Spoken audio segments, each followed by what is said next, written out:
અમદાવાદના બાપુનગરમાં બુટલેગરના ઘરે ડિમોલેશન કરવામાં આવ્યું। ગરીબનગર પાસે પોલીસ પર હુમલાના કેસમાં આ કાર્યવાહી કરવામાં આવી। મોહમ્મદ સરવર ઉર્ફે કડવો અબ્દુલ કરીમના ઘરે ડિમોલેશન કરવામાં આવ્યું। મણિલાલ મથુરદાસની ચાલીમાં આવેલા ઘરને તોડી પાડવામાં આવ્યું। એએમસીની ટીમને સાથે રાખીને પોલીસે કાર્યવાહી કરી। આરોપીનું મકાન હતું ગેરકાયદે। આરોપી મોહમ્મદ સરવર સામે નોંધાયેલા 15 જેટલા ગુનાઓ છે। બાપુનગરમાં તલવારો સાથે આરોપીઓએ લોકોમાં ડર ફેલાવ્યો હતો। આરોપી પોલીસને તલવાર બતાવીને ડરાવતો હોવાનો વિડીયો વાયરલ થયો હતો। આ કેસમાં પોલીસે અત્યાર સુધીમાં 3 આરોપીની ધરપકડ કરી છે।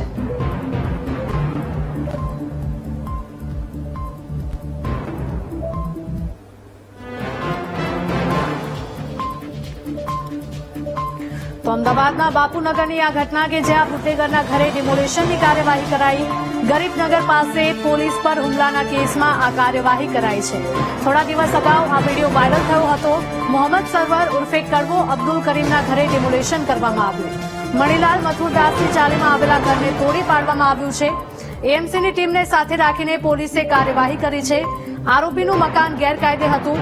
આરોપી મોહમ્મદ સરવર સામે નોંધાયેલા છે 15 જેટલા ગુનાઓ। જ્યારે બાપુનગરમાં તલવારો સાથે આરોપીઓએ લોકોમાં ડરનો માહોલ ફેલાવવાનો પ્રયાસ કર્યો હતો। આરોપી પોલીસને તલવાર બતાવીને ડરાવતો હોવાનો વિડીયો પણ વાયરલ થયો હતો। આ કેસમાં પોલીસે અત્યાર સુધીમાં 3 આરોપીની ધરપકડ કરી છે।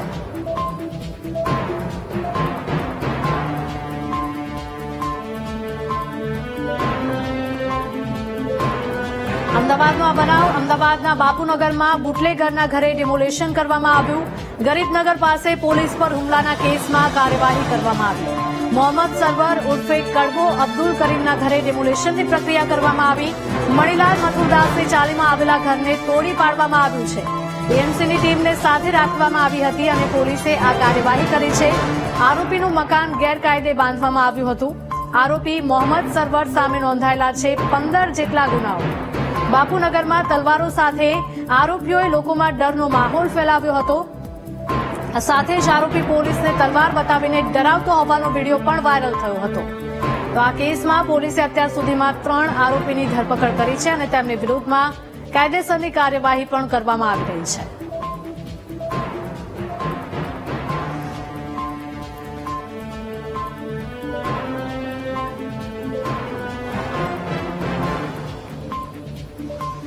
અમદાવાદના બાપુનગરમાં બુટલેગરના ઘરે આ કાર્યવાહી કરવામાં આવી છે। ડિમોલેશન કરવામાં આવ્યું। ગરીબનગર પાસે પોલીસ પર હુમલાના કેસમાં આ કાર્યવાહી થઈ છે। મોહમ્મદ સરવર ઉર્ફે કડવો અબ્દુલ કરીમના ઘરે ડિમોલેશન કરવામાં આવ્યું। મણિલાલ મથુરદાસની ચાલીમાં આવેલા ઘરને તોડી પાડવામાં આવ્યું છે। એએમસીની ટીમને સાથે રાખવામાં આવી હતી અને પોલીસે કાર્યવાહી કરી છે। આરોપીનું મકાન ગેરકાયદે બાંધવામાં આવ્યું હતું। આરોપી મોહમ્મદ સરવર સામે નોંધાયેલા છે 15 જેટલા ગુનાઓ।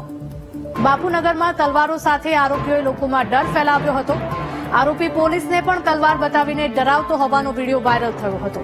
તો આ કેસમાં પોલીસે અત્યાર સુધીમાં 3 આરોપીની ધરપકડ કરી છે અને તેમની વિરુદ્ધમાં કાયદેસરની કાર્યવાહી પણ કરવામાં આવી રહી છે।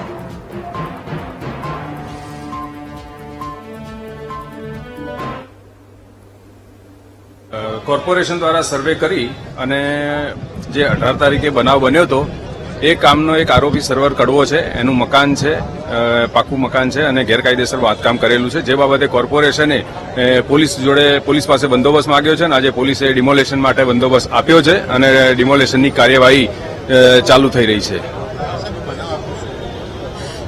બનાવ 18 તારીખનો જે બનાવ બન્યો હતો એ બાબતે રખિયાલ પોલીસ સ્ટેશન અને બાપુનગર પોલીસ સ્ટેશન બંને પોલીસ સ્ટેશનમાં ગુના બી દાખલ થયા છે અને આગળની તપાસ પણ અત્યારે હાલ ચાલુ છે। અને આ આરોપી વિરુદ્ધ અગાઉ પણ શરીર સંબંધી 22 જેટલા ગુના દાખલ થયેલા છે। એની 4 વાર પાસા કરેલી છે।